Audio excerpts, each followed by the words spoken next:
Je m'appelle Cécile, une femme de 31 ans, mariée depuis 3 ans et maman d'un enfant. Mon mariage est confronté à un défi inattendu qui met notre relation à l'épreuve. Mon mari a toujours été difficile avec la nourriture que je prépare, émettant des critiques constantes sur mes compétences culinaires.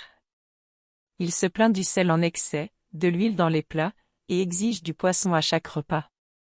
Peu importe mes efforts, il semble insatisfait, et cela me frustre. Je viens d'un milieu modeste où la nourriture était souvent préparée sans ingrédients luxueux tels que le poisson ou la viande. Ces habitudes modestes ont laissé une empreinte sur ma façon de cuisiner, et même si mon mari fournit l'argent pour des repas de qualité, il ne comprend pas les racines de ma cuisine. Il me blâme et ne voit pas la réalité de mon passé. Un incident récent a été le point de rupture.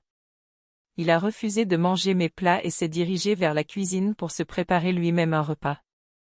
Cette action a déclenché en moi une profonde irritation et j'ai décidé qu'il devrait désormais se débrouiller seul en matière de nourriture.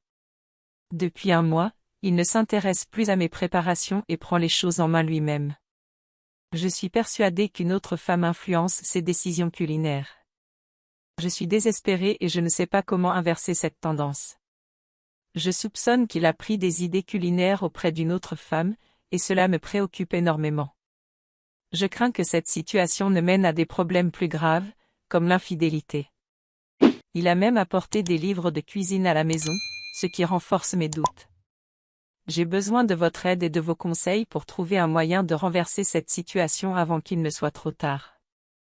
Je veux restaurer notre confiance et notre complicité, et surtout éviter que notre mariage ne se détériore. La cuisine était autrefois notre moyen de partage, et je souhaite ardemment retrouver cette harmonie.